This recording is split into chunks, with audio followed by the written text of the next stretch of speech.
we are going to visit Sri Radha Shyam Sundar temple. हरे कृष्ण। तो आज हम लोग कंप्लीट करेंगे हमारे वृंदावन परिक्रमा। तो अभी हम जाएंगे हमारे श्याम सुंदर टेम्पल, राधा श्याम सुंदर टेम्पल। हरे कृष्ण। प्रभुजी ಎಲ್ಲರಿಗೂ ಸ್ವಾಗತ। ಇವತ್ತು ನಾವು ರಾಧಾ ಶ್ಯಾಮ್ ಸುಂದರ್ ದೇವಸ್ಥಾನಕ್ಕೆ ಹೋಗೋಣ।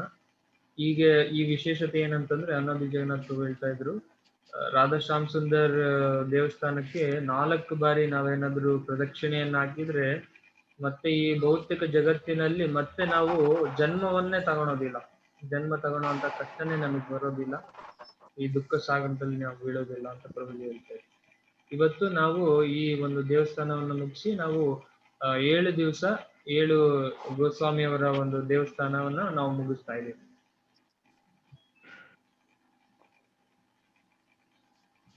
श्याम सुंदर temple, the Lord is so beautiful। भगवान इतने सुंदर हैं और राधा रानी भी यहाँ पे बहुत ही सुंदर हैं। एक्चुअली बहुत सारे संत हैं जो वृंदावन में क्लास देते हैं, तो वो कहते हैं कि अगर आपको राधा रानी से मिलना है, अगर आपको राधा रानी को देखना है तो इस्कॉन टेम्पल जाइए। ಇಲ್ಲಿ ಒಂದು ರಾಧಾ ಶ್ಯಾಮ್ ಸುಂದರ್ ವಿಗ್ರಹ ತುಂಬಾ ಒಂದು ಸುಂದರವಾಗಿದೆ, ಆಮೇಲೆ ರಾಧಾರಾಣಿ ವಿಗ್ರಹನು ಕೂಡ ತುಂಬಾ ಸುಂದರವಾಗಿದೆ। ನೀವೇನಾದ್ರೂ ರಾಧಾರಾಣಿ ವಿಗ್ರಹವನ್ನ ನೋಡ್ಬೇಕು ಅಂತಂದ್ರೆ ಅಲ್ಲಿರುವಂತಹ ಇಸ್ಕಾನ್ ಮಂದಿರಕ್ಕೆ ಹೋಗಿ ನಿಮಗೆ ರಾಧಾರಾಣಿ ವಿಗ್ರಹ ಎಷ್ಟು ಸುಂದರ ಅಂತೇಳಿ ನಿಮ್ಗೆ ಕಾಣುತ್ತೆ ಅಂತ ಅಲ್ಲಿ ಸಂತ ಮಹಾತ್ಮರು ಹೇಳ್ತಾರೆ। We'll have our prayers.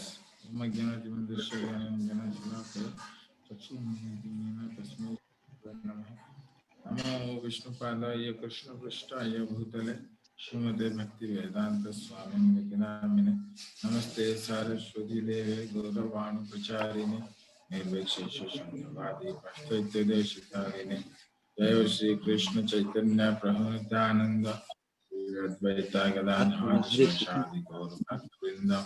Hare Krishna Krishna Krishna Hare Hare, Hare Ram Ram Ram Hare Hare. This yatra is dedicated to His Grace A.C. Bhaktivedanta Swami Srila Prabhupada, founder Acharya of International Society of Krishna Consciousness, ISKCON. Okay, so 6 days 7 Goswami temple. So today we are going to Radha Shyam Sundar temple. तो अभी चलते हैं temple, immediate दर्शन करेंगे। ये अभी हम पहुंच गए मंदिर में और चलते हैं मंदिर के अंदर, डायरेक्ट दर्शन करते हैं।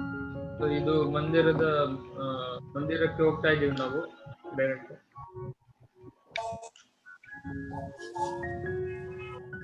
जय राधा श्याम सुंदर भगवान की जय।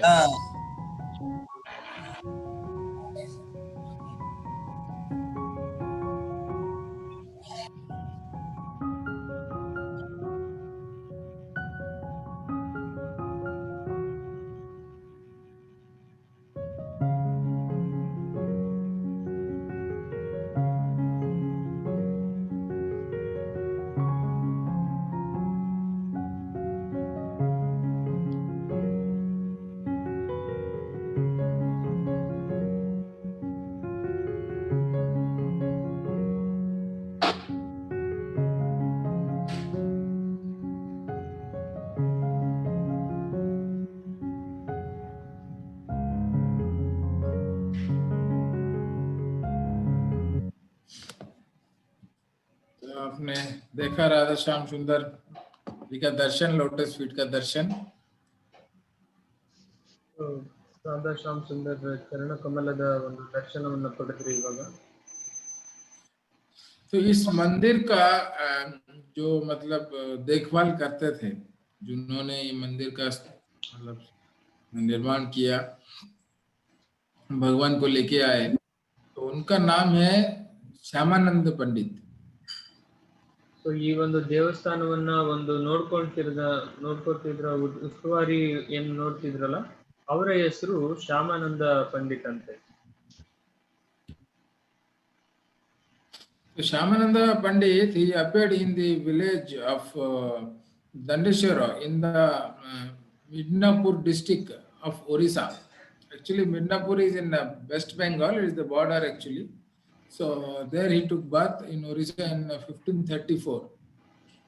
ಸೊ ಈ ಒಂದು ಶ್ಯಾಮಾನಂದ ಪಂಡಿತ್ ಅವರು ದಂಡೇಶ್ವರ್ ಅನ್ನುವಂತಹ ಒಂದು ಹಳ್ಳಿಯಲ್ಲಿ ದಂಡೇಶ್ವರ ಅನ್ನುವಂತಹ ಹಳ್ಳಿಯಲ್ಲಿ ಮಿಡ್ನಾಪುರ್ ಅನ್ನುವ ಡಿಸ್ಟಿಕ್ ಅಲ್ಲಿ, ಇದು ಒರಿಸ್ಸಾದ ಬಾರ್ಡರ್ ಅಲ್ಲಿ ಬರುತ್ತೆ. ಇವರು 1534 AD-ಯಲ್ಲಿ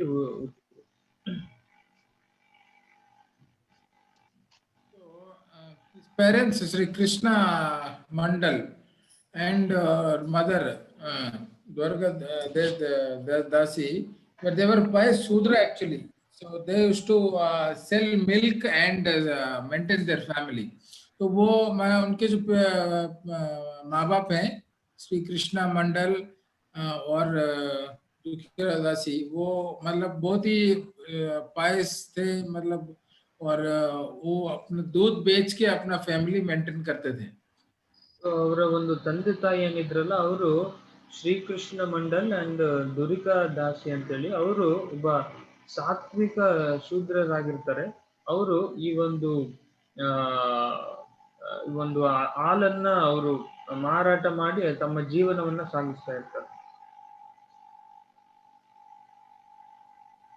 Before his birth of Shyamananda Prabhuji, his brother and sisters, they have already died, they have left.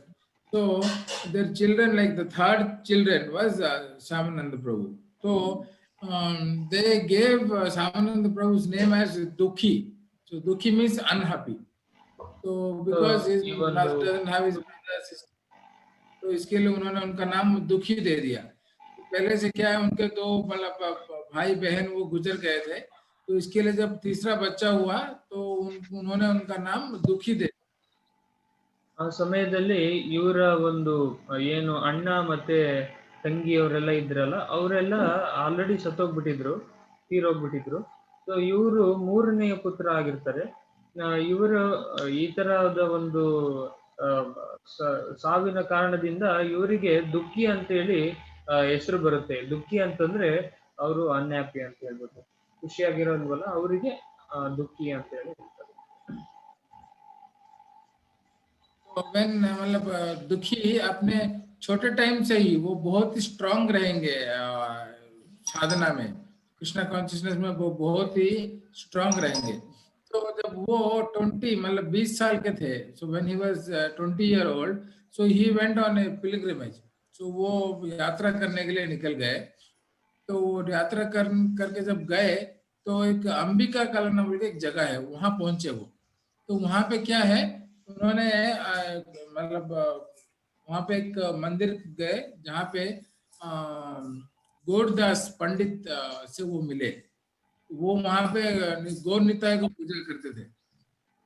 So ಅವರು ಚಿಕ್ಕನಿಂದನೇ ತುಂಬಾ ಒಂದು ಸ್ಟ್ರಾಂಗ್ ಇರ್ತಾರೆ ಭಕ್ತಿಯಲ್ಲಿ. ಅವ್ರ 20ನೇ ವಯಸ್ಸಿನಲ್ಲಿನೇ ಅವರು ಯಾತ್ರೆಗೆ ಹೋಗ್ತಾರೆ. ಅಲ್ಲಿ ಯಾತ್ರೆಯಲ್ಲಿ ಹೋಗ್ತಾ ಅಂಬಿಕಾ ಕಲ್ನ ಅಂತ ಒಂದು ಜಾಗಕ್ಕೆ ಬರ್ತಾರೆ. ಅಲ್ಲಿ ಒಬ್ಬ ಡಿವೋಟಿಸ್ ಗೌರಿದಾಸ್ ಪಂಡಿತ್ ಅಂತ ಹೇಳಿ ಅವರು ಗೌರ್ನಿತಾ ಡಿಟಿಸ್ ಅನ್ನ ಅವರು ಪೂಜೆಯನ್ನ ಮಾಡ್ತಾ ಇರ್ತಾರೆ. वो इतना मतलब वहां पे सेवा किए, इतना सेवा किए कि जो गौरीदास पंडित थे उनके एक डिसाइपल थे, उनके शिष्य थे, उनका नाम हृदय चैतन्य था. तो उन्होंने इतना खुश हो गए दुखी का सेवा देख के, तो उन्होंने उनको इनिशिएशन दे दिया. इनिशिएशन दे के अपना शिष्य बना लिया और उनका नाम उन्होंने दिया दुखी कृष्णा दास. ಆ ಸಮಯದಲ್ಲಿ ಇವರು ತುಂಬಾ ಸೇವೆಯನ್ನ ಮಾಡಿದ್ರು.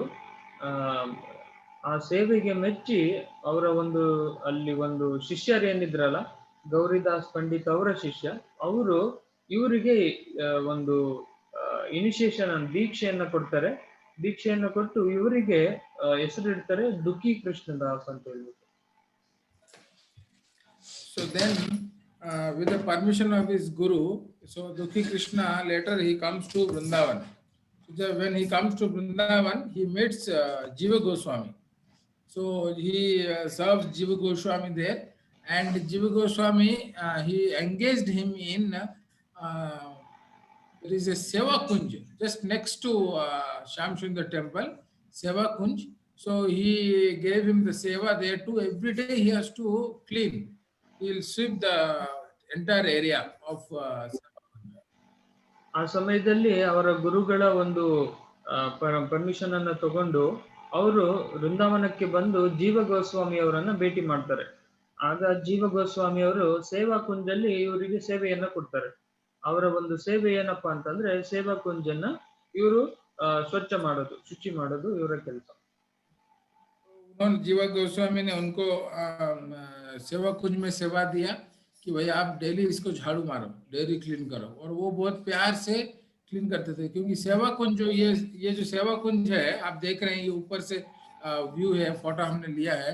So we have taken the like from the top you can see Seva Kunj. So the Seva Kunj is a special place where every night Radha Krishna with gopis they come here and they do Ras Leela. So every day Krishna actually do seva of Radharani here. So that's why this place name is Seva Kunj. So ಈ ಒಂದು ಫೋಟೋನ ನೋಡ್ಬೋದು ನೀವು. ಇದರ ವಿಶೇಷತೆ ಏನಪ್ಪಾ ಅಂತಂದ್ರೆ ಇಲ್ಲಿ ಪ್ರತಿ ರಾತ್ರಿನೂ ಕೂಡ ರಾಧಾಕೃಷ್ಣ ಇಲ್ಲಿ ರಾಸಲೀಲೆಯನ್ನ ಮಾಡ್ತಾರೆ. ಸೊ ಈ ಒಂದು ಫೋಟೋದಲ್ಲಿ ನೋಡ್ತಾ ಇದ್ದೀರಾ, ಇವರಿಗೆ ದುಃಖಿ ಕೃಷ್ಣದಾಸ್ ಅವರಿಗೆ ಈ ಒಂದು ಸೇವೆ ಸಿಕ್ಕಿತ್ತು. ಇಲ್ಲಿ ಎಲ್ಲಾ ಒಂದು ಕಸವನ್ನ ಹೊಡಿಬೇಕು ನೀನು ಅಂತೇಳಿ ಜೀವ ಗೋಸ್ವಾಮಿಯವರು ಇವರಿಗೆ ಆ ಸೇವೆಯನ್ನ ಕೊಟ್ಟಿರ್ತಾರೆ. यहाँ पे हर रात को राधा कृष्णा और गोपियों के साथ में रासलीला होता है. तो और इस जगह में शाम को 6 बजे के बाद किसी को अलाउ नहीं है. So nobody is allowed inside after 6 o'clock here, because anyone people have tried to stay inside and see what is happening in the night, but the next day they will found as dead or they will become mad. तो यहाँ पे शाम को 6 बजे के बाद किसी को अंदर अलाउ नहीं है. अगर कोई जाता है, ट्राई करता है, कोशिश करता है देखने के लिए क्या होता है रात को, या सुबह वो मरा हुआ मिलता है या वो पागल हो जाता है.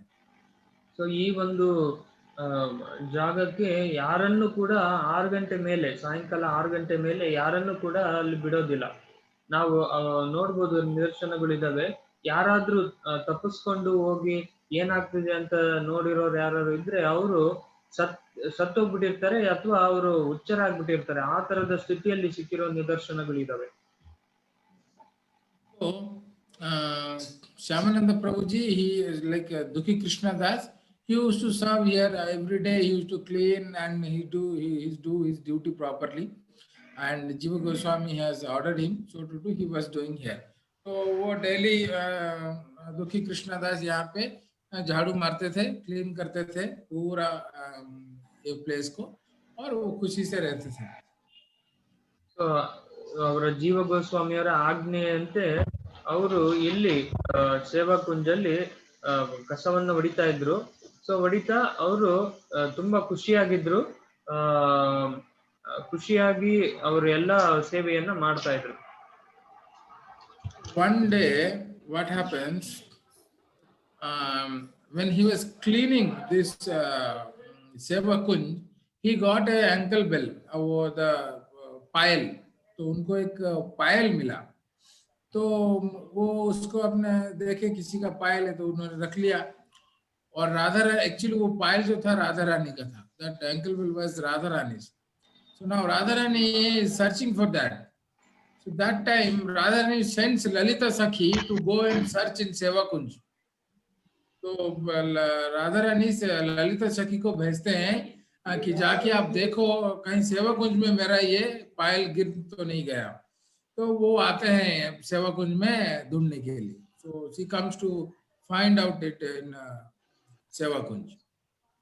ಆ ಸಮಯದಲ್ಲಿ ದುಃಖಿ ಕೃಷ್ಣದಾಸ್ ಸೇವೆ ಮಾಡ್ತಿರ್ಬೇಕಾದ್ರೆ ಈ ಒಂದು ಜಾಗದಲ್ಲಿ ಒಂದು ಅವರಿಗೆ ಒಂದು ಕಾಲ್ ಚೈನ್ ಏನ್ ಸಿಗುತ್ತೆ ಅದು ಸಿಗ್ಬಿಡುತ್ತೆ. ಅದು ರಾಧಾರಾಣಿಯವ್ರದ್ದಾಗಿರುತ್ತೆ. ಸೊ ಲಲಿತಾ ಸಖಿ ಅವರಿಗೆ ರಾಧಾರಾಣಿ ಹೇಳ್ತಾರೆ, ನನ್ನದು ಈ ತರದ ಒಂದು ಕಾಲ್ ಚೈನ್ ಕಳ್ದೋಗ್ಬಿಟ್ಟಿದೆ, ಅದನ್ನ ಹುಡ್ಕೊಂಡ್ ಬನ್ನಿ ಅಂತ ಹೇಳ್ತಾರೆ. So then Lalita Sakhi she search, but she doesn't get that. Then she goes to Dukhi Krishna Das and she asks, did you found anywhere like this one ankle bell? So Dukhi Krishna Das says, yes, I have got that. Then Lalita Sakhi says, okay, give it to me, it is mine. So then तभी क्या होता है, तो ललिता सखी ढूंढते हैं, उनको मिलता नहीं है। वो दुखी कृष्णा दास के पास जाते हैं, पूछते हैं कि आप तो यहाँ पे साफ करते हैं, तो आपको मिला था, मिला कुछ ऐसा? तो बोला हाँ मुझे मिला है। तो वो बोलते हैं कि ये मेरा है, आप दीजिए। तो तभी दुखी कृष्णदास कहते हैं कि आप तो आपका तो दोनों पैर में ऑलरेडी पायल है, आप फिर कैसे बोल रहे हो आपका है? ये आपका नहीं है, आप झूठ बोल रहे हो। So Dukhi Krishnadas says to Lalita Sakhi that you are in your 2 legs, you are wearing your this thing. Then how you are telling this is yours? You are telling lie, this is not yours. So I will not give to you. Then Lalita Sakhi tries her best to get that from Dukhi Krishnadas. But Dukhi Krishnadas says, till the owner comes, I am not going to give this. जब तक ये जिसका है वो नहीं आता है, मैं ये देने वाला नहीं हूँ। ಆ ಸಮಯದಲ್ಲಿ ಲಲಿತಾ ಸಖಿಯವರು ಇಡೀ ಎಲ್ಲಾ ಸೇವಾ ಕುಂಜವನ್ನ ಹುಡುಕ್ತಾರೆ, ಸಿಗೋದಿಲ್ಲ. ಆಮೇಲೆ ದುಃಖಿ ಕೃಷ್ಣದಾಸ್ ಅವ್ರ ಹತ್ರ ಬಂದ್ಬಿಟ್ಟು ಕೇಳ್ತಾರೆ, ನೀವೇ ಇಲ್ಲಿ ಸೇವೆ ಮಾಡೋದು ಬೆಳಗ್ಗೆ ಆಗ್ತಿದಂಗೆ, ಸೊ ನಿಮಗೇನಾದ್ರೂ ಇಲ್ಲಿ ಕಾಲ್ ಚೈನ್ ಏನಾದ್ರು ಸಿಗ್ತಾ ನಿಮಗೆ ಅಂತ ಕೇಳ್ತಾರೆ.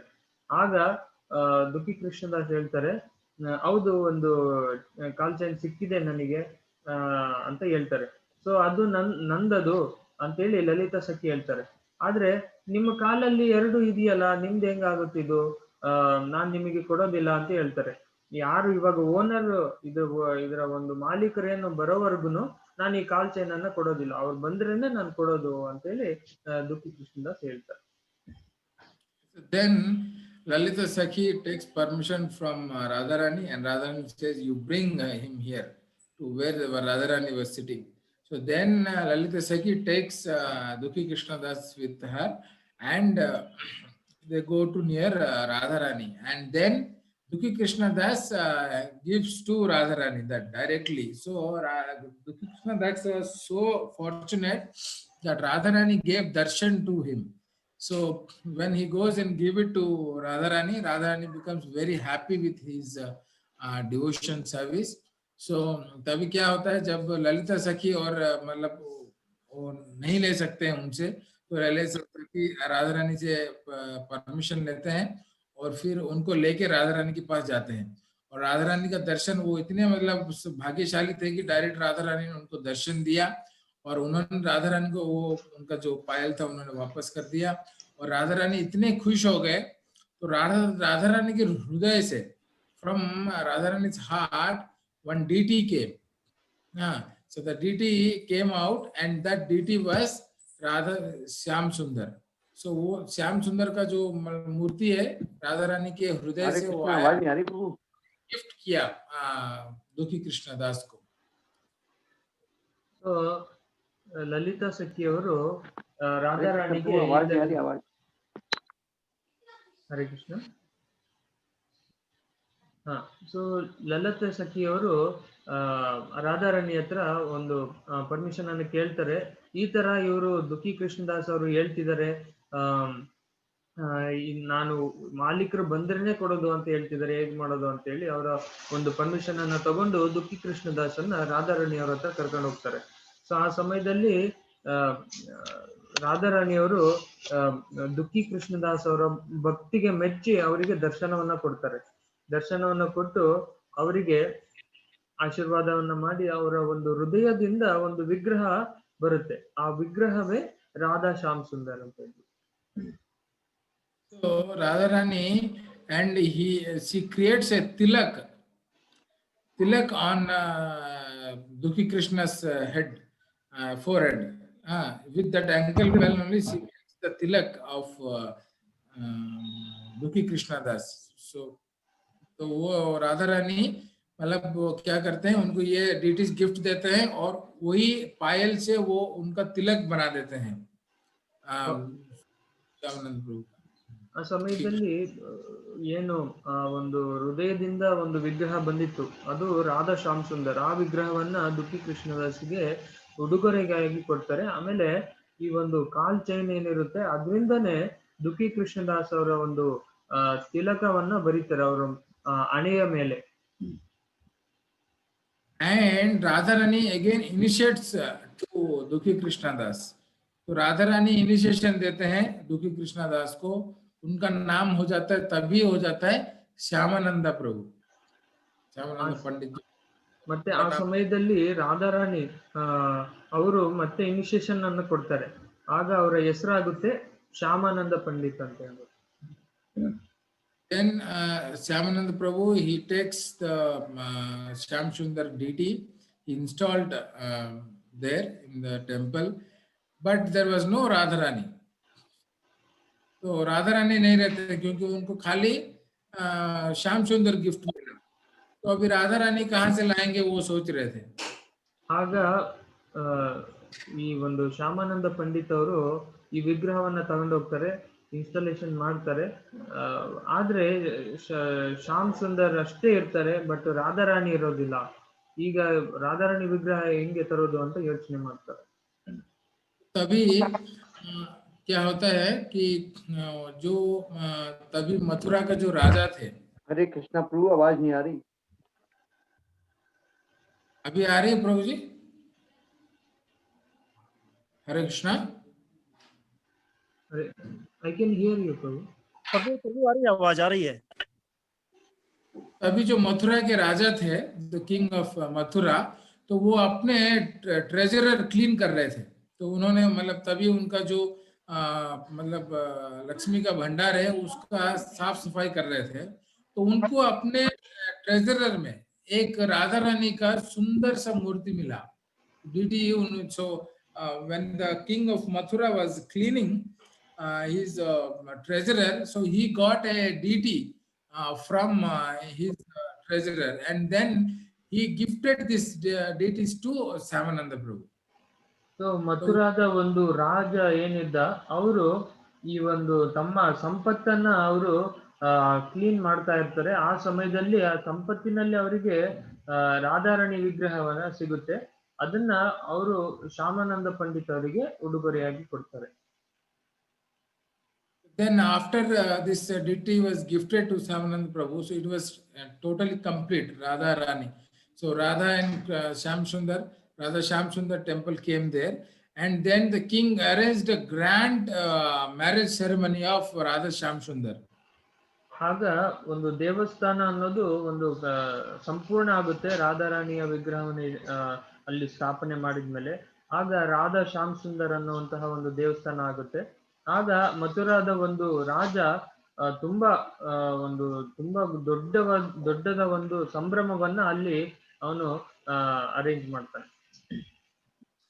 Then this temple actually, as he was under Jiva Goswami, so Jiva Goswami ordered Shyamananda Prabhu to go to Orissa and preach in Orissa. तो जीवा गोस्वामी उन्होंने श्यामानंद प्रभु जी को ऑर्डर दिया कि आप अभी ओडिशा जाइए और ये महाप्रभु के बारे में. ಸೊ ಶ್ಯಾಮಾನಂದ ಪಂಡಿತ್ ಅವರಿಗೆ ಜೀವ ಗೋಸ್ವಾಮಿ ಅವರು ಒಂದು ಆಜ್ಞೆಯನ್ನ ಮಾಡ್ತಾರೆ. ಸೊ ನೀವು ಈ ಒಂದು ಏನಿದೆ ಅಲ್ಲಿ ಒರಿಸ್ಸಾದಲ್ಲಿ ಹೋಗಿ ಒಂದು ಪ್ರವಚನವನ್ನು ಮಾಡಿ ಅಂತ ಹೇಳ್ತಾರೆ. Then Shyamananda Prabhu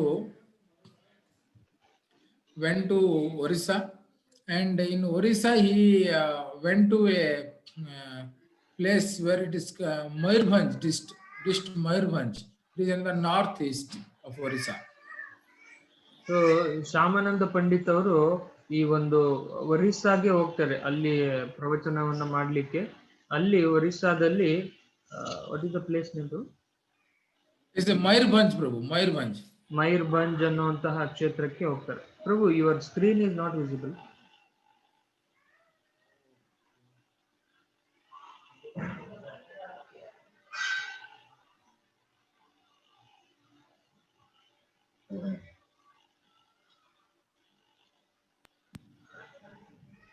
Now you can see. Yes, Prabhuji.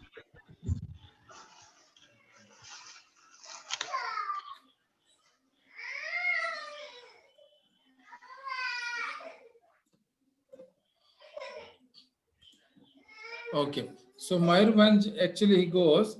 So सामनंद प्रभु जी मयूरभंज उड़ीसा में एक जगह है मयूरभंज, वहां जाते हैं प्रीच के लिए।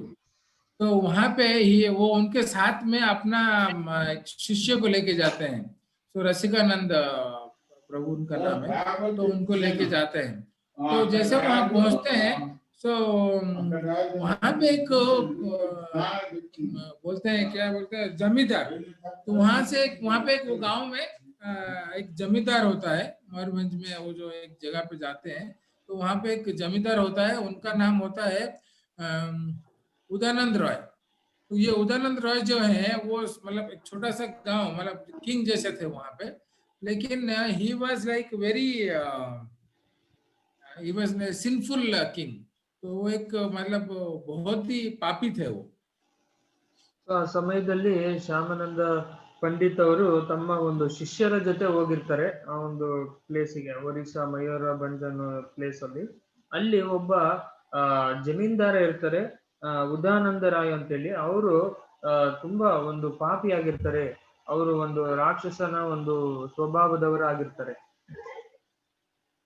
So actually when anybody goes there, any sadhu goes to that place, he used to kill that sadhu.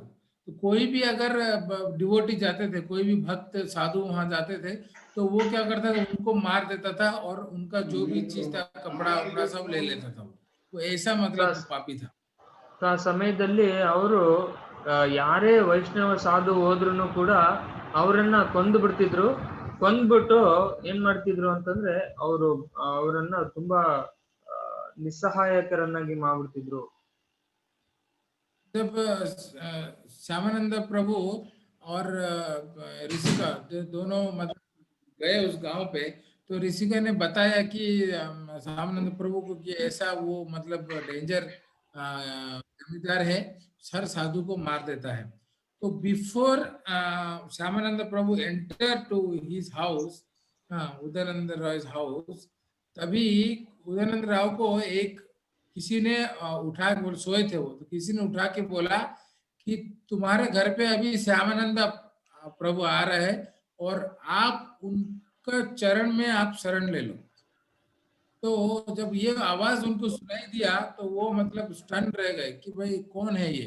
हाँ, तो उन्होंने सोचा कि ये भगवान का वाणी है।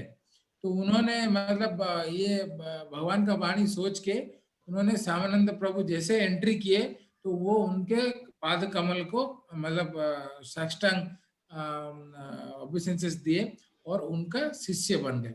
So when he was sleeping, when Shyamananda, before just entering his house, a voice came to him and told that now Shyamananda is coming to your house, you should surrender him, totally surrender him. And this Udanand Roy was, he took as this was the Lord's voice, and he totally agreed to this. And he, when Shyamananda Prabhu came inside to his house, he surrendered to him. He fell in his lotus feet and he surrendered to him. Shyamananda Pandit ಅವರಿಗೆ ಈ ವಿಷಯ ತಿಳಿತು. ಈ ತರ ಒಂದು ಉದ್ದಾನಂದ ರಾಯ್ ಅಂತ ಒಬ್ಬ ವ್ಯಕ್ತಿ ಇದ್ದಾನೆ, ಅವನು ಜಮೀನ್ದಾರ. ಈ ತರ ಯಾವುದೇ ಸಾಧುಗಳು ಬಂದ್ರು ಕೂಡ ಅವರು ಈ ತರದ ಒಂದು ಕೃತ್ಯವನ್ನ ಎಸಗ್ತಾರೆ ಅಂತೇಳಿ. ಆ ಸಮಯದಲ್ಲಿ ಉದ್ದಾನಂದ ರಾಯ್ ಅವರು ಒಂದು ಅವ್ರ ಮನೆಯಲ್ಲಿ ಮಲಿಕೊಂಡಿರ್ತಾರೆ. ಯಾರೋ ಒಂದು ಎದ್ದಾಳಿಸ್ಬಿಟ್ಟು ಅವರಿಗೆ ಏನೋ ಆಕಾಶವಾಣಿ ಆದಂಗ ಆಗುತ್ತೆ. ಈ ತರ ಒಂದು ಶ್ಯಾಮಾನಂದ ಪ್ರಭು ಅಂತೇಳಿ ಅವರು ಬರ್ತಾ ಇದಾರೆ, ದೊಡ್ಡ ವೈಷ್ಣವರವರು, ಅವರ ಒಂದು ಶರಣವನ್ನ ಪಡಿ ನೀನು ಅಂತೇಳಿ ಹೇಳ್ತಾರೆ. ಸೊ ಅವರಿಗೆ ಒಂಥರ ಮನವರಿಕೆ ಆಗುತ್ತೆ, ಅವ್ರು ಯಾರೋ ಬರ್ತಿದಾರಲ್ಲ, ಅದನ್ನ ನಾನು ಇವಾಗ ಆಕಾಶವಾಣಿ ಕೇಳಿದ್ನಲ್ಲ ಅಂತೇಳಿ ಅವರ ಒಂದು ಶರಣವನ್ನ ನೋಡ್ಕೊಂತ ಅವ್ರು ಎದ್ಬಿಡ್ತಾರೆ. So seeing the change of like everyone were astonished in the village. सब लोग आश्चर्य थे कि ये जो जमींदार था, इतना पापी था, वो सडनली कैसे चेंज हो गया। तो this was the mercy of Vaishnava. तो वो वैष्णव की मर्सी से Udayananda was change, totally change. हाँ, and then he was just serving to Shyamananda Prabhu. So he became his disciple type, and he started serving, and he totally changed. So ಆ Pura changed. ಸಮಯದಲ್ಲಿ ಎಲ್ಲರೂ ಕೂಡ ಅಲ್ಲಿರುವಂತಹ ಹಳ್ಳಿಯಲ್ಲಿ ಎಲ್ಲರೂ ಕೂಡ ಆಶ್ಚರ್ಯಚಕಿತರಾಗ್ಬಿಡ್ತಾರೆ. ಇಂಥ ಮಹಾಪಾಪಿ ಹೇಗೆ ಇವನು ಇಷ್ಟೊಂದು ಬದಲಾವಣೆ ಬಂದ್ಬಿಟ್ಟಿದೆ ಇವನ ಜೀವನದಲ್ಲಿ ಅಂತೇಳಿ. ಅವನು ತುಂಬಾ ಸಾಧು ಆಗ್ಬಿಡ್ತಾನೆ. ಆಮೇಲೆ ಶ್ಯಾಮಾನಂದ ಪ್ರಭು ಅವರ ಸೇವೆಯನ್ನ ಮಾಡ್ಲಿಕ್ಕೆ ಅವನು ಉತ್ಸುಕನಾಗ್ತಾನೆ. Then this Udananda Roy, he speaks to Shyamananda Prabhu. He tells that I don't have a limit of sins. I have done so much sins that I have killed thousands of Vaishnavas, sadhus.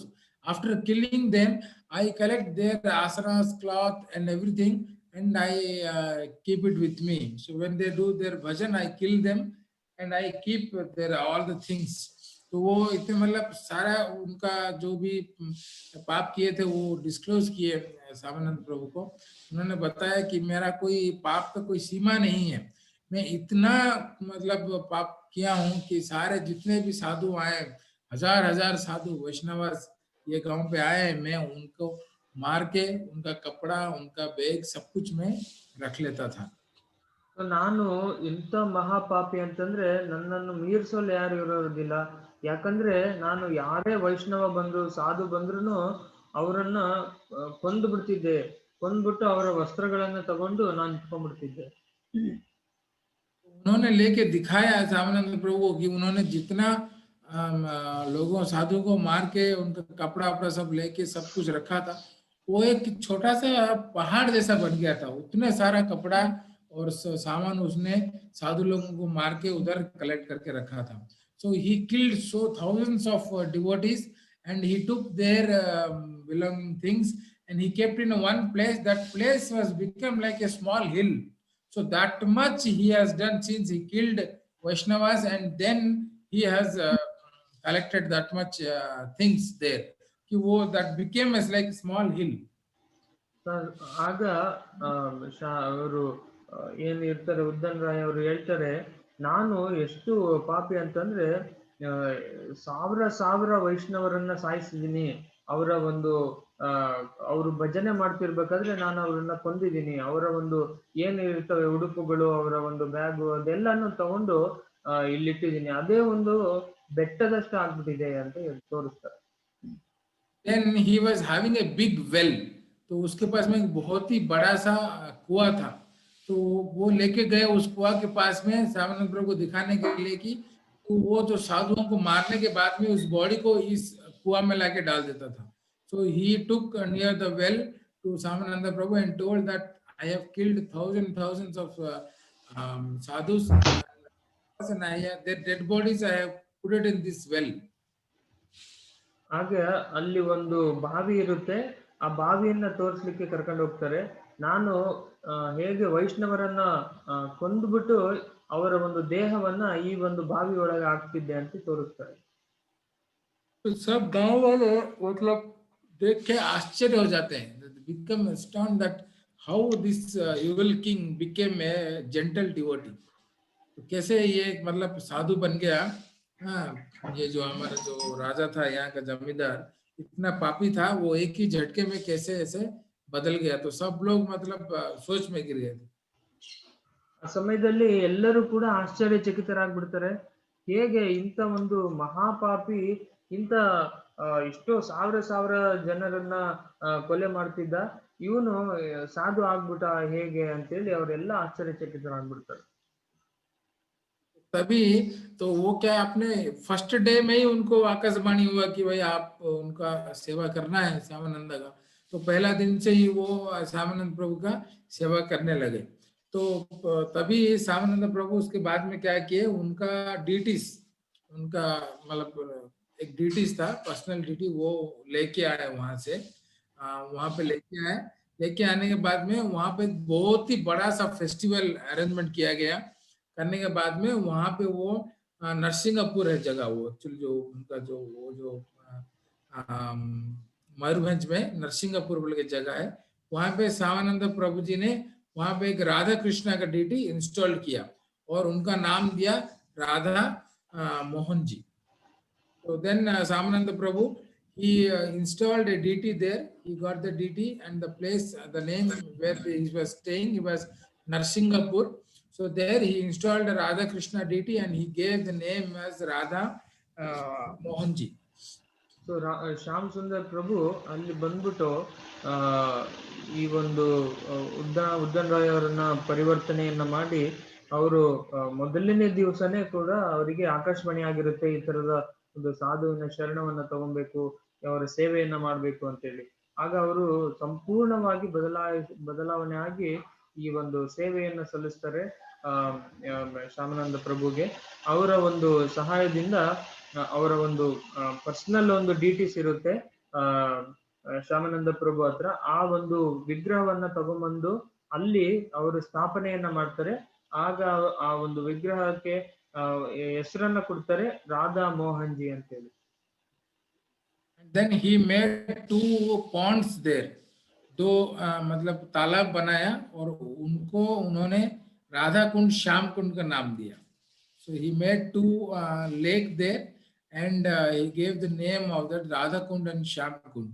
And that Radha Kund, Shyam Kund and this Radha Mohanji temple till now it is available in Narsingapur, in Mayurbhanj. If anybody goes, you can see this temple there.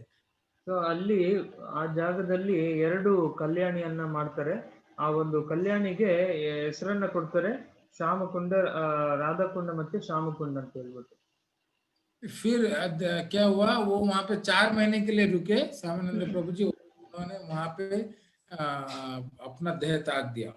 So he stayed for another 4 months there with Udan Roy and then he left his body there.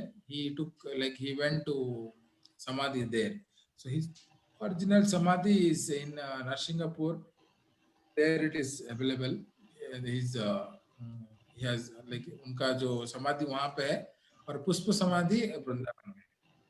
So ಅವರು ಅಲ್ಲಿ 4 ತಿಂಗಳುಗಳ ಕಾಲ ಅಲ್ಲಿದ್ರು, ಸೇವೆ ಸಲ್ಲಿಸ್ಕೊಂತ ಪ್ರವಚನವನ್ನ ಮಾಡ್ಕೋತ.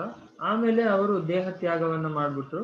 ಅವರ ಒಂದು ನಿಜವಾದ ಸಮಾಧಿ ಅಲ್ಲಿದೆ, ನರಸಿಂಗಪುರ ಅಂತ ಒಂದು ಜಾಗದಲ್ಲಿದೆ. ಅವರ ಒಂದು ಪುಷ್ಪ ಸಮಾಧಿ ಬಂದ್ಬಿಟ್ಟು ವೃಂದಾವನದಲ್ಲಿದೆ. So then when he left that he left his body, he handed over the temple to his disciple. There is a local disciple he made. He gave to that person in charge of the temple. So जब उनके एक disciple वहां पे थे, उनको उन्होंने पूरा मंदिर का भार दे दिया. तो वो तो मतलब फार्मर थे, तो वो वहां पे फार्मिंग करते थे. तो एक दिन क्या हुआ, उनका तबीयत बहुत खराब हो गया. The disciple, he was a farmer who was taking care of this temple. So one day he became sick. So he couldn't do his going cleaning the field, everything he couldn't do. So then he was just praying to the Lord that, see, if I will be like this and I will not do anything here, then how we will grow grains and then how we will serve you. He requests to Radha Mohanji that please cure me so I can work hard and make some paddy field here so that we can serve you properly. He prayed to the Lord.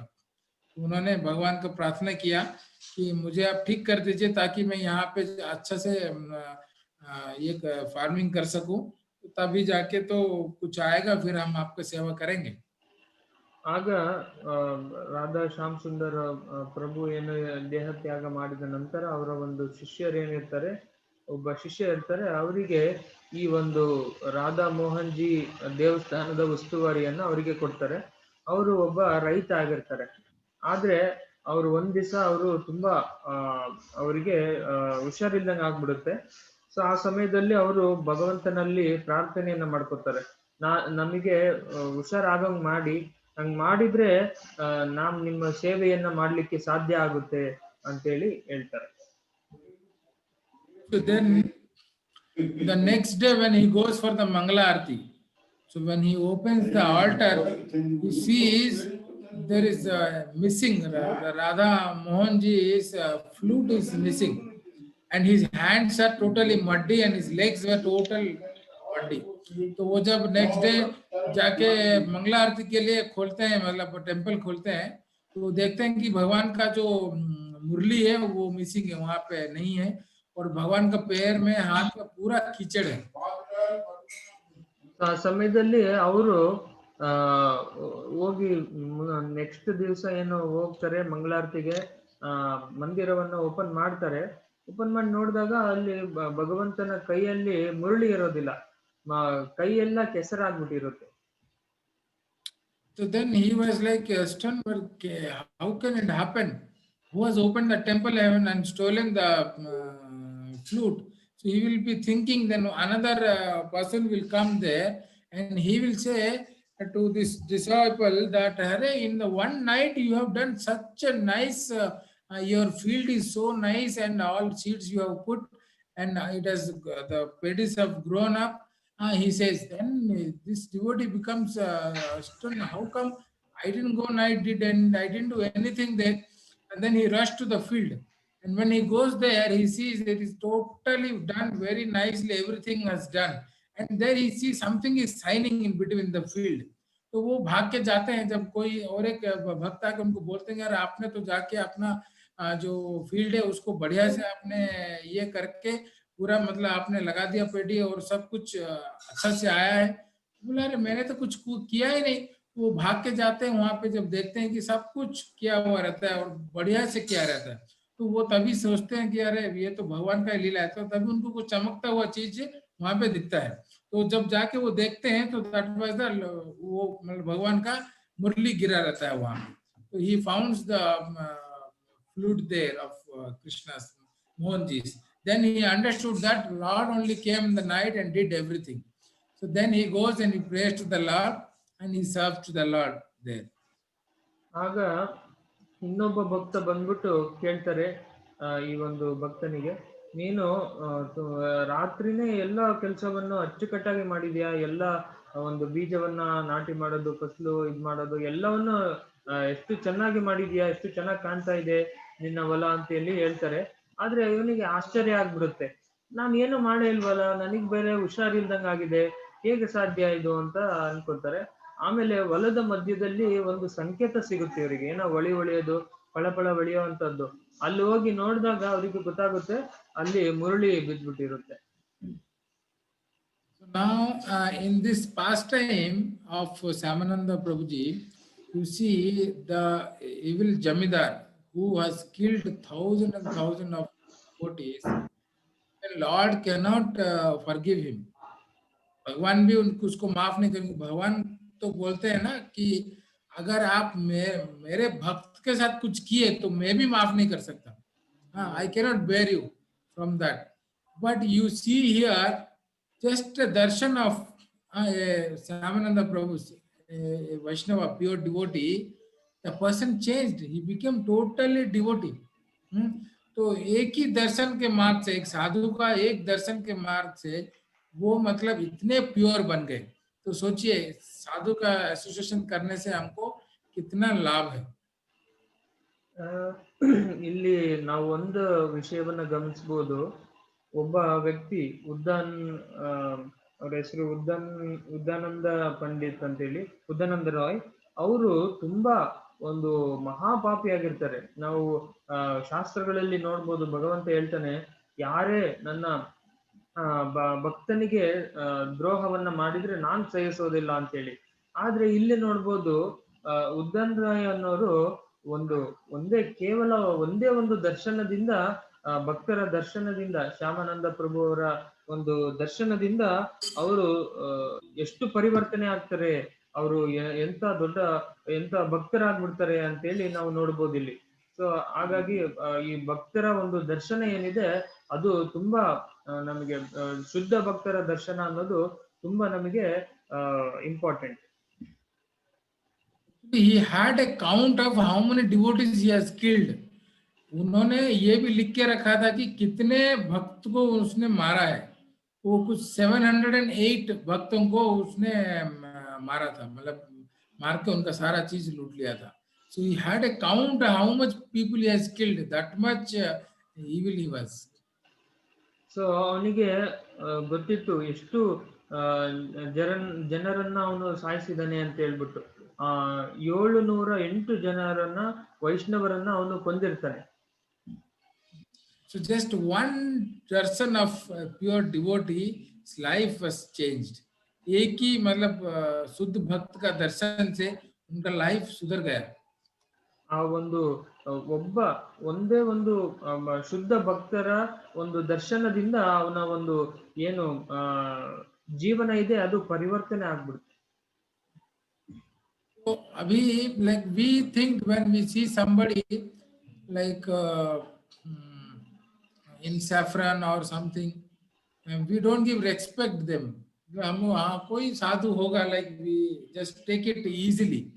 So हम किसी को देखते हैं कि भाई saffron में है, तो क्योंकि we are now into ISKCON, we think that we know the actually the value of a sannyasi or something. But before myself, I never gave any respect to any sadhu. I used to think they are just like that only, they don't do anything.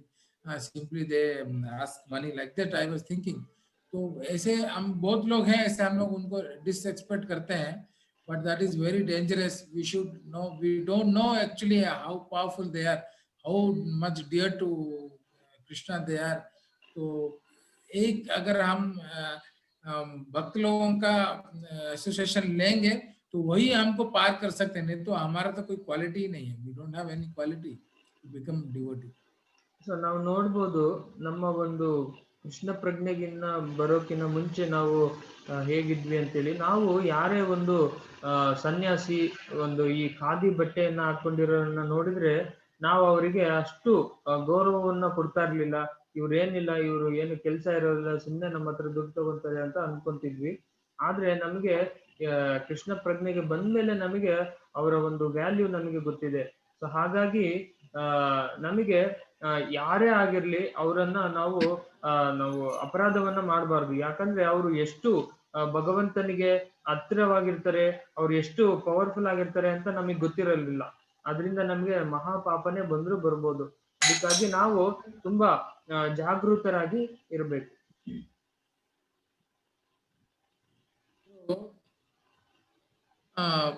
I will tell, in 5 minutes I'll tell a small story that when we become devotee and when we are not non-devotee, what happens actually, when we become devotees, we get a very nice respect from others. तो जब हम मतलब devotee बन जाते हैं तो हमको लोग थोड़े अलग नज़ारे से देखते हैं, और जब हम डिवोटी नहीं होते तो हमको कोई पूछता नहीं है. कैसे, मैं आपको बताता हूँ, छोटा सा 5 मिनट में एक आपको स्टोरी. ನಾವು ಒಂದು 5 ನಿಮಿಷದಲ್ಲಿ ನಿಮಗೆ ಒಂದು ಕಥೆಯನ್ನ ಹೇಳ್ತೇವೆ. ಹೇಗೆ ನಾವು ಭಕ್ತರಾದ್ಮೇಲೆ ನಮಗೆ ಜನ ಹೇಗೆ ನಮಗೆ ಗೌರವವನ್ನು ಕೊಡ್ತಾರೆ, ಭಕ್ತರಾಗದೆ ಇದ್ದಾಗ ನಾವು ಹೇಗೆ ಜನ ನಮಗೆ ಯಾರು ಕೇಳೋದೇ ಇರೋದಿಲ್ಲ, ಆ ತರದ ಒಂದು ಕಥೆಯನ್ನ ನಾನು ನಿಮಗೆ ಹೇಳ್ತೇವೆ. So actually in a village there was a person who used to make these deities, he used to carve the deities. So one day he made one Krishna's deity. तो एक गांव था, गांव में एक व्यक्ति थे जो मतलब मूर्तियां बनाते थे. तो उन्होंने एक दिन एक कृष्ण का बढ़िया सा कृष्ण का मूर्ति बनाया. ಒಂದು ಹಳ್ಳಿ ಇತ್ತು, ಹಳ್ಳಿಯಲ್ಲಿ ಒಬ್ಬ ಈ ಒಂದು ಕಾರ್ಪೆಂಟರ್ ಅಂತ ಏನ್ ಹೇಳ್ತಾರಲ್ಲ ಅವರು ಇದ್ರು. ಅವರು ಕೃಷ್ಣನ ಮೂರ್ತಿಯನ್ನ ಮಾಡಿದ್ರು. So then he thought that this murti has come so beautiful, I shall sell this murti in the market and get some money. तो वो क्या करते हैं कि वो बोले इतना सुंदर आया है ये मूर्ति भगवान का, तो मैं इसको मार्केट में लेके सेल कर देता हूँ और कुछ पैसे मुझे मिल जाएगा.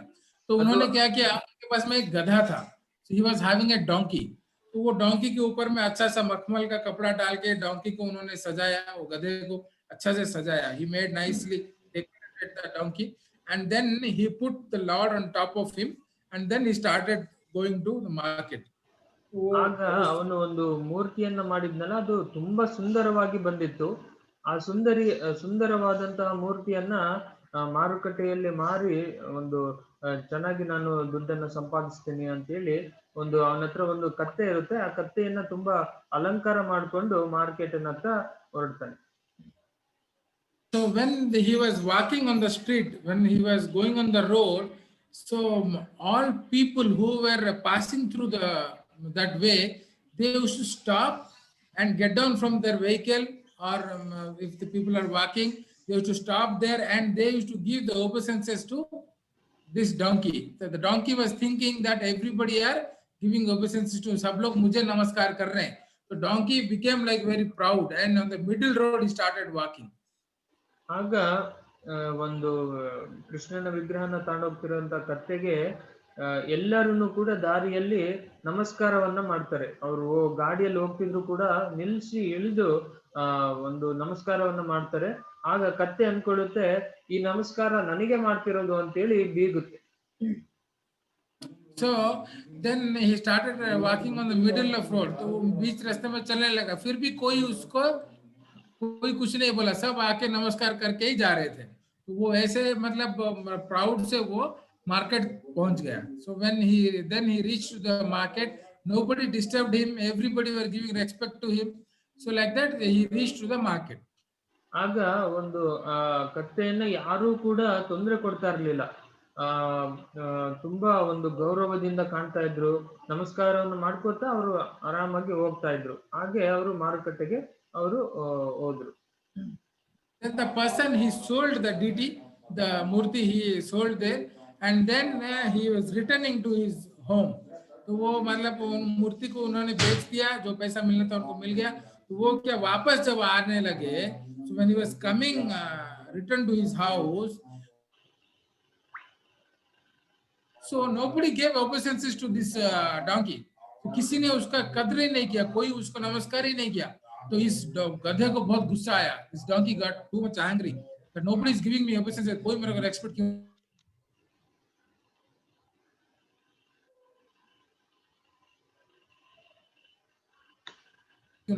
Devaki Prabhu ji. Hare Krishna. Prabhu Prabhu ji, left. my internet So, got Hare Krishna. Yes. My internet gone Okay. over. I So will that connect with person other has, internet. sold, and then he was returning back to his home. So on the way, nobody gave respect to this donkey. He just walking on the middle of the road and nobody was giving respect to him. So he became very angry. This donkey became very angry. Hare Krishna. So ಆವಾಗ ಈ ಒಂದು ಏನು ಕತ್ತೆ ಇತ್ತು ಅದು ಮತ್ತೆ ಮರಳಿ ಮಾರುಕಟ್ಟೆಯಿಂದ ವಾಪಸ್ ಬರ್ಬೇಕಾದ್ರೆ ಕೃಷ್ಣ ಮೂರ್ತಿ ಇರೋದಿಲ್ಲ. ಆಗ ಯಾರು ಕೂಡ ಗೌರವವನ್ನ ಕೊಡ್ತಾ ಇರೋದಿಲ್ಲ. ಆಗ ಈ ಒಂದು ಕತ್ತೆ ತುಂಬಾ ಸಿಟ್ಟಾಗ್ಬಿಡುತ್ತೆ ಎಲ್ಲರ ಮೇಲೆ. So then the donkey started shouting, why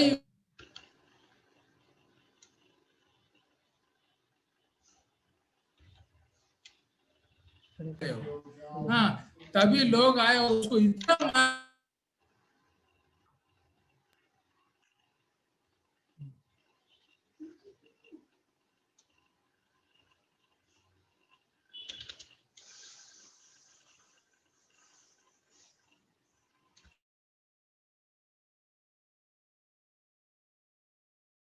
devotee cloth and wear tilak. So and we dress like a devotee, then people actually they give respect to us. But when we don't wear this, there is nothing. Kantimala is not there, tilak is not there. Nobody is going to give respect to us. So that means people are not giving respect to us. लोग actually हमें respect नहीं दे रहे हैं. जब हम भक्त का जो ये ड्रेस पहनते हैं, तिलक लगाते हैं, कंटीमाला पहनते हैं, तभी लोगों के अंदर में हमको हमारे लिए रेस्पेक्ट आता है. तो तभी वो हमको हमसे भी एज में बड़े रहेंगे, तभी भी वो हमको नमस्कार करते हैं. तो वो इसका मतलब नहीं है कि हमको वो रेस्पेक्ट दे रहे हैं. वो इस वस्त्र को, इस तिलक को, इस कंटीमाला को रेस्पेक्ट दे रहे हैं. लेकिन हम बाय मिस्टेकली सोच लेते हैं कि वो हमें रेस्पेक्ट देते हैं. हम में कुछ गुण है. तो हम में कुछ गुण नहीं है, हम तो गधा है. इसलिए जो गधा का जो पास्टर में बताया, तो उसमें हम एक्चुअली गधा हैं. So we are the donkey. और उसके ऊपर जब भगवान बैठते हैं तभी लोग हमें नमस्कार करते हैं. तो अगर हम भगवान का भक्त बने रहेंगे तभी हमको ये रेस्पेक्ट मिलता है. लेकिन हम लोग सोचते हैं कि लोग हमें रेस्पेक्ट दे रहे हैं. हमारे पास कोई गुण नहीं है। तो अगर हम भगवान के साथ रहेंगे और उनका भक्त बनेंगे तभी हमको रेस्पेक्ट मिलेगी। ಆಗ ನಾವು ಅನ್ಕೋಬಹುದು ಈ ಒಂದು ಕತ್ತೆಗೆ ಹೇಗೆ ಕೃಷ್ಣನನ್ನ ಮಾರಾಟ ಮಾಡಿದ ಮೇಲೆ ಹೇಗೆ ಕತ್ತೆಗೆ ಗೌರವ ಸಿಗ್ಲಿಲ್ಲ. ನಾವು ಅನ್ಕೋತೀವಿ ನಾವು ಈಗ ಒಂದು ವೈಷ್ಣವ ಒಂದು ಉಡುಪನ್ನ ಹಾಕೊಂಡಿದೀವಿ, ತಿಲಕನ್ನ ಹಾಕೊಂಡಿದೀವಿ, ಕಂಠಿ ಮಾಲೆ ಹಾಕ್ತಿದೀವಿ. ಆಗ ನಮ್ಗೆಲ್ಲರನ್ನು ಕೂಡ ಗೌರವವನ್ನ ಕೊಡ್ಲಿಕ್ಕೆ ಶುರು ಮಾಡ್ತಾರೆ. ನಾವು ಕೂಡ ಈ ಕತ್ತೆಗೆ ಹೋಲ್ತೀವಿ. ಯಾಕಂದ್ರೆ ನಮಗೆ ಈ ಒಂದು ಜನ ಏನು ಗೌರವ ಕೊಡ್ತಾರೆ ಅದು ನಮಗ್ ಸಲ್ಲಿದ್ದಲ್ಲ, ಅದು ಈ ತಿಲಕಕ್ಕೆ, ನಮ್ಮ ಉಡುಪಿಗೆ, ನಮ್ಮ ಒಂದು ಕಂಠಿ ಮಾಲೆಗೆ, ನಾವು ಮಾಡುವಂತ ಭಕ್ತಿಗೆ ಕೊಡ್ತಾರೆ ಹೊರತು ನಮಗೆ ಕೊಡೋದಿಲ್ಲ. ಸೊ ಎಲ್ಲಿವರೆಗೂ ನಾವು ಕೃಷ್ಣನನ್ನ ನಮ್ಮ ಹೃದಯದಲ್ಲಿ ಇಟ್ಕೋತೀವಿ ಅಲ್ಲಿವರೆಗೂ ನಮಗೆ ಒಂದು ಗೌರವ ಅನ್ನೋದು ನಮಗೆ ಸಿಗುತ್ತೆ. ಯಾವಾಗ ನಾವು ಕೃಷ್ಣನನ್ನ ಬಿಟ್ಬಿಡ್ತೀವಿ, ನಮ್ಮ ಹೃದಯದಿಂದ ಬಿಟ್ಬಿಡ್ತೀವಿ, ತೋರಿಕೆಯ ಭಕ್ತಿಯನ್ನ ಮಾಡ್ತೀವಿ, ನಾವು ಕೇವಲ ಬೇರೆಯವರಿಗೆ ತೋರ್ಸ್ಲಿಕ್ಕೆ ನಾವು ಭಕ್ತಿಯನ್ನ ಮಾಡ್ತೀವಿ, ಆಗ ನಮಗೆ ಜನ ರೆಸ್ಪೆಕ್ಟ್ ಅನ್ನ ಕೊಡೋದಿಲ್ಲ. ಈ ಕತ್ತೆಗಾದಂತಹ ಗತಿನೇ ನಮಗೂ ಕೂಡ ಆಗುತ್ತೆ.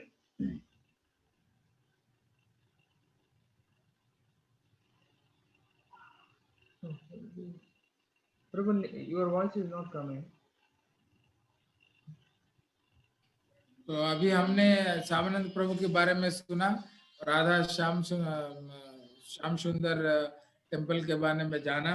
ऐसे आनंदी प्रभु ने आपको बताया कि अगर 4 बार आप परिक्रमा करेंगे इस मंदिर का तो आपको फिर से इस भौतिक जीवन में जन्म लेना नहीं पड़ेगा। तो इतना पावरफुल मंदिर है ये। कभी वृंदावन में जाइए तो इसका परिक्रमा करना मत भूलना। And Shyamanand Prabhu was very he was a fortunate devotee that Radharani gave initiation to him and she gave his personal darshan to Shyamananda Prabhu. So we also should take the association of devotees and then we will get the benefit of sadhu sangha. तो आज समय हो गया है, हम यहीं पे खत्म करेंगे और अभी शायद भागवतम क्लास शुरू होगा तो आप अटेंड कर सकते हैं। अगर कोई किसी को क्वेश्चन हरे कृष्ण प्रभु जी। ಒಂದ್ ಸೆಕೆಂಡ್, ನಾವು ಇವತ್ತು ಶ್ಯಾಮಾನಂದ ಪಂಡಿತ್ ಅವರ ಒಂದು ಕಥೆಯನ್ನ ಕೇಳಿದ್ವಿ. ಆಮೇಲೆ ರಾಧಾ ಶ್ಯಾಮ್ ಸುಂದರ್ ಅವರ ಒಂದು ದೇವಸ್ಥಾನದ ಒಂದು ಮಹಿಮೆಯನ್ನ ತಿಳ್ಕೊಂಡ್ವಿ. ನಾವು ಪ್ರಾರಂಭದಲ್ಲಿ ನಾವು ನೋಡ್ಬೋದು ಅನಾದಿ ಜಗನ್ನಾಥ್ ಪ್ರಭು ಹೇಳಿದ್ರು, ಯಾರು ಈ ಒಂದು ರಾಧಾ ಶ್ಯಾಮ್ ಸುಂದರ್ ದೇವಸ್ಥಾನದ ಪರಿಕ್ರಮವನ್ನ 4 ಬಾರಿ ಪರಿಕ್ರಮವನ್ನ ಮಾಡ್ತಾರೆ, ಈ ಭೌತಿಕ ಜಗತ್ತಿನಲ್ಲಿ ಅವರು ಮತ್ತೆ ಜನನ ಅವರ ಒಂದು ಜನ್ಮ ಆಗೋದು ಇರೋದಿಲ್ಲ, ಇಲ್ಲಿ ಒಂದು ಕಷ್ಟಪಡುವಂತದ್ದು ಇರೋದಿಲ್ಲ ಅಂತ ಒಂದು ಪುಣ್ಯದ ಕ್ಷೇತ್ರ ಅದು. ನಾವು ಆಮೇಲೆ ಮತ್ತೆ ನೋಡಿದ್ವಿ, ಶ್ಯಾಮಾನಂದ ಪಂಡಿತ್ ಅವರಿಗೆ ಸಾಕ್ಷಾತ್ ರಾಧಾರಾಣಿನೇ ಅವರಿಗೆ ಒಂದು ಇನಿಷಿಯೇಷನ್ ಅನ್ನ ಕೊಡ್ತಾರೆ, ದೀಕ್ಷೆಯನ್ನ ಕೊಡ್ತಾರೆ ಅನ್ನೋದನ್ನ ನೋಡಿದ್ವಿ. ಎಲ್ಲರಿಗೂ ಧನ್ಯವಾದ. ಇವಾಗ ಏನಾದ್ರು ಪ್ರಶ್ನೆ ಇದ್ರೆ, ಯಾರಿಗಾದ್ರೂ ಪ್ರಶ್ನೆ ಇದ್ರೆ ಕೇಳ್ಬೋದು. ಹರೇ ಕೃಷ್ಣ ಪ್ರಭುಜಿ.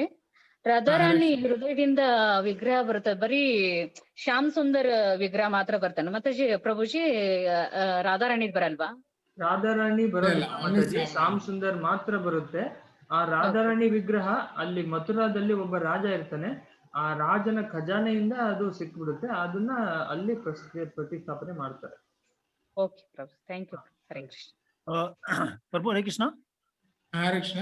हाँ प्रभु, एक चीज मेरे को नहीं क्लियर हुआ कि नरसिंहपुरा में जो राधा मोहन जी थे उनकी बांसुरी गुम हो गई थी और उनके हाथ में कीचड़ लगे थे, तो वो बांसुरी कहाँ पर मिली, कहाँ पर थी? वो जो पेडी फील्ड है ना, उनका जो जमीन जहाँ पे मतलब भगवान ने जाके खुद पेडी फील्ड वहां पे काम किया तो वहां पे उनको मिला। राइट प्रभु। तो खेती में जो जहाँ पे खेत में जाके भगवान ने खेती किया ना, हाँ हाँ, तो उन्होंने वहां पे मतलब भूल गए थे अपना बांसुरी, तो अच्छा, इनको वहां से मिला। तो ಪ್ರಭುಜಿ ಕೇಳ್ತಾರೆ, ಈ ಒಂದು ಬಾಸುರಿ ಎಲ್ಲಿ ಸಿಕ್ತು ಅಂತ ಹೇಳಿ. ಅದು ಭಗವಂತನ ಬಾಸುರಿ ಕಳೆದೋಗಿರುತ್ತಲ್ವಾ, ಅದು ಎಲ್ಲಿ ಸಿಕ್ತು ಅಂತ ಹೇಳಿ. ಅದು ಆಕ್ಚುಲಿ ಒಂದು ಹೊಲದ ಮಧ್ಯೆ, ಏನು ಅವರು ಭತ್ತವನ್ನ ನಾಟಿ ಮಾಡಿರ್ತಾರಲ್ಲ, ಆ ಹೊಲದ ಮಧ್ಯೆ ಈ ಬಾಸುರಿ ಸಿಗುತ್ತೆ ಅಂತ ಹೇಳಿ. ಹರೇ ಕೃಷ್ಣ ಪ್ರಭುಜಿ. ಏನ್ ಪ್ರಭುಜಿ ಅದು? ಬಾಸುರಿ ಅಂತಂದ್ರೆ ಇದು ಕೊಳಲು ಭಗವಂತನ ಕೊಳಲು ಕಳೆದೋಗ್ಬಿಟ್ಟಿರುತ್ತೆ. ದೇವರ ಒಂದು ಆಲ್ಟರ್ ಅಲ್ಲಿ ನೋಡಿದಾಗ ಆಮೇಲೆ ಅವರು ಹೋಗಿ ಹೊಲದಲ್ಲಿ ನೋಡಿದಾಗ ಒಂದು ಹೊಲದಲ್ಲಿ ಅದು ಬಾಸುರಿ ಸಿಕ್ಬಿಡು. ओके हरे कृष्ण प्रभु। हरे कृष्णा। तो अभी भागवतम क्लास शुरू होगा, तो आप लोग अटेंड कर सकते हैं। हरे कृष्णा प्रभु जी, हरे धन्यवाद कृष्णा प्रणाम। प्रभु जी, दंडवत दंडवत प्रणाम प्रभु जी। हरे कृष्णा माता जी। हरे कृष्ण प्रभु जी, दंडवत प्रणाम।